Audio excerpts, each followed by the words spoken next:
Hey everybody, it's Jason Blaha here, and today we recorded Brittany's workout, her accessory workout, which I will actually put up for you guys tomorrow, because I've already done 3 videos for the day. I don't want to overflood the feed.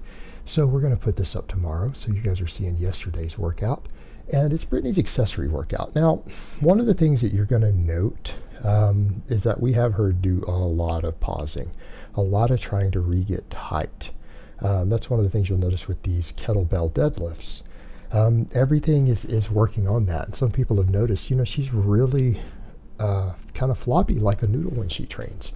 And the reason for a lot of that is because Brittany had a lot of dance training before, dance classes, different types of tribal dance, oriental dance, things like that.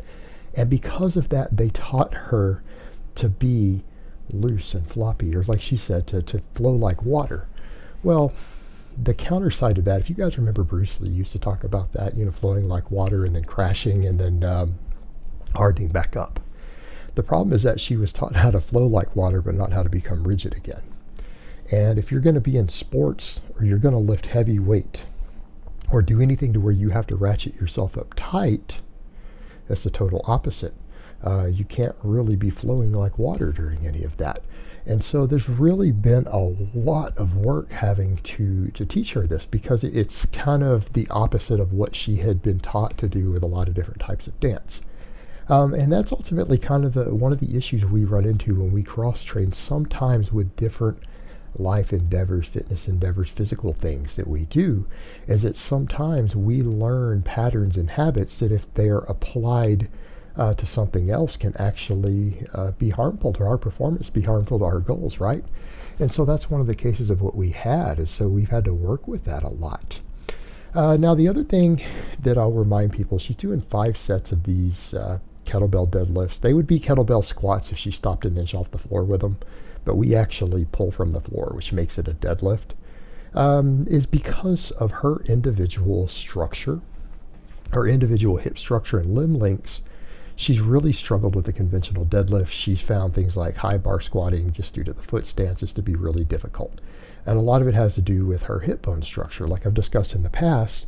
And even though she had gotten up to finally a 200-pound deadlift, conventional, and we at one time did 185 for 5 on camera, but she detrained a lot. She had some different stuff happen with her career. Her training kind of took a backseat for a while, and then she lost some weight during the hurricane due to stress and everything. So we're rebuilding again. And a lot of what we're having to do is realize that she just isn't structurally built for the conventional deadlift. Now, I know that's going to sound like almost a contradiction. And in a way it is, because I always say the overwhelming majority of people need a conventional deadlift. Don't sumo deadlift unless you're going to compete with the sumo deadlift.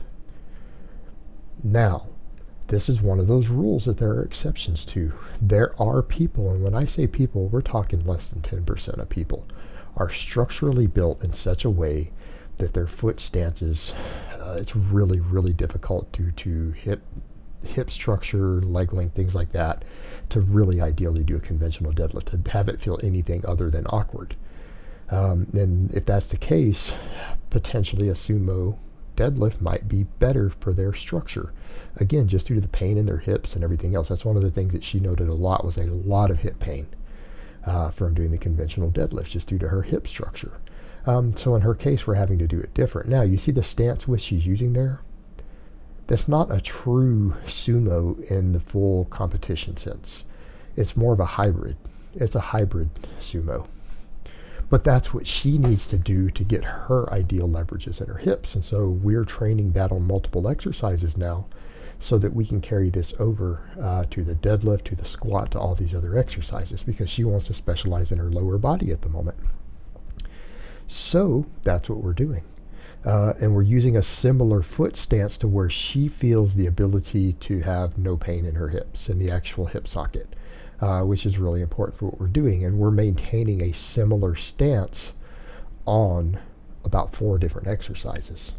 And the reason for that is that seems to be her best mobility due to hip mobility issues and other stuff. Seems to be her best angle to work with, pain-free. So we need to strengthen that angle to the absolute most possible. And we're doing that by using it on multiple exercises. which is again why we're back over here to the leg press. Because she lost some weight, detrained and everything else, and she realizes she's happy with her upper body. She is completely happy with her upper body. She doesn't want to add any more muscle to it, any more size, and in fact it's well developed enough at this point that even all of her other female friends are like, wow, you're really jacked. Everyone notices a tremendous change. Like, she looks really in shape, looks really fit, looks really strong, and so she's already where she wants to be up there. So unless we need to do some competitive endeavors where she needs more upper body strength, there's just no need for us to add more size there. So, people will ask that sometimes, and a lot of guys will never grasp that. You see a lot of guys who they get caught up in the size game and they say, there's no such thing as big enough.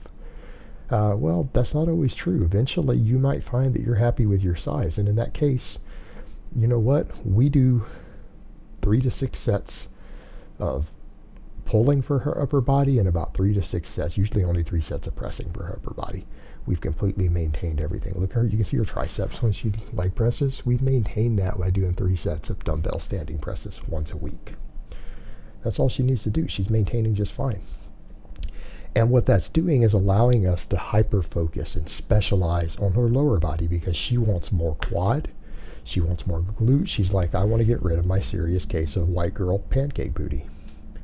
And we're doing that. We are doing that. You guys will see it more when she turns on certain stuff when we go to do the crunches in a bit, but that's the idea. Now, why the leg press? I did a video on this the other day. For most people, probably 50 to 60% of lifters, there's no reason for you to ever do a leg press. At least half of you can probably reach all of your performance and fitness goals without touching a leg press. Not necessary. If you want to specialize in your legs, it might be necessary. The reason being, you can only do so much squatting and deadlifting before axial loading on your spine starts to become a recovery issue.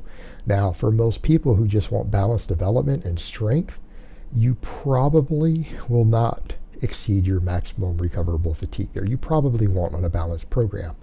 But what happens when your legs are lagging and you're like, well, I'm at my limit. If I add 5 or 6 more sets of squats every week, that's just too much volume. My back can't handle it. It starts affecting my whole nervous system. Well, at that point, that's when we start saying, okay, it's time to add in some leg presses.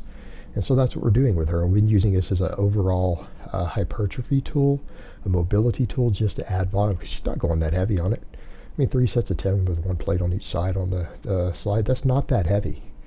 It's there just to add a little extra metabolic fatigue, to add more volume, because ultimately, what do we know about volume?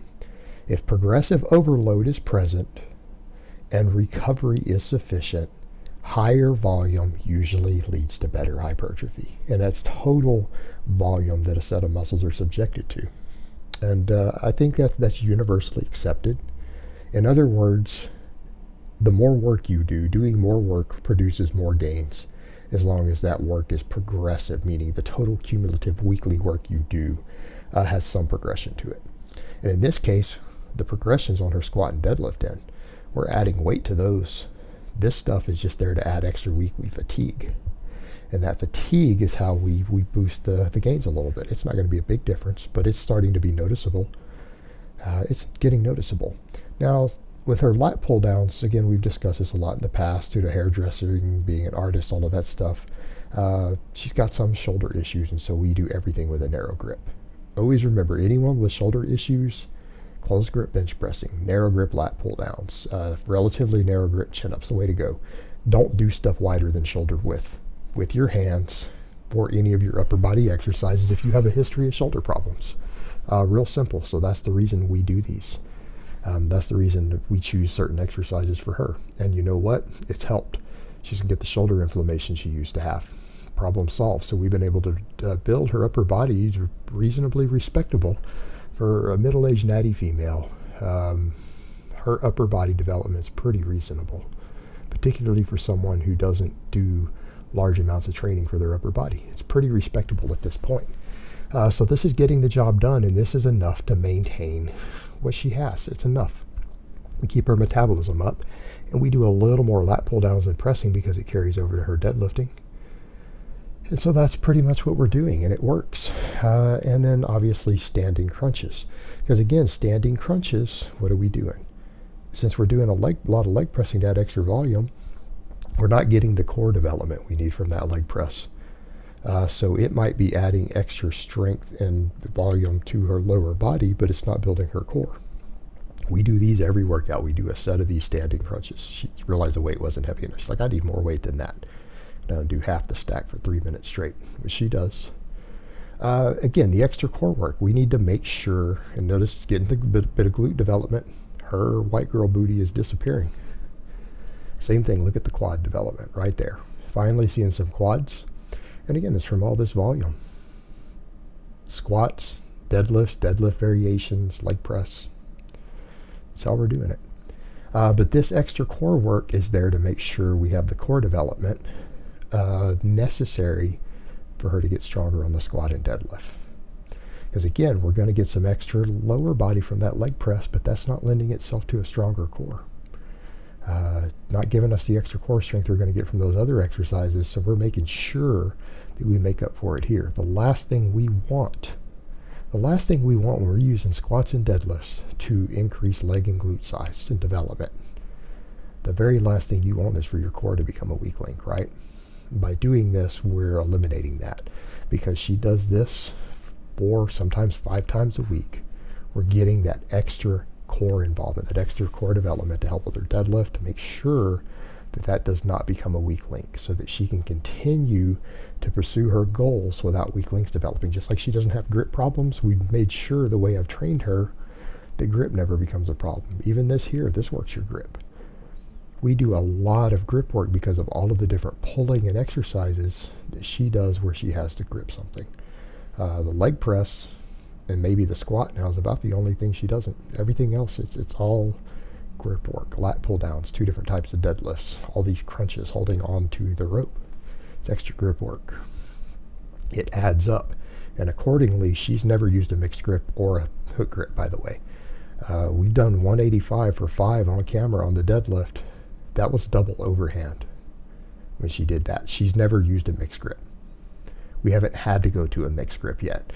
And as far as I'm concerned, I'm a fan of the mixed grip. Big fan of the mixed grip. I'll take it over hook grip any day.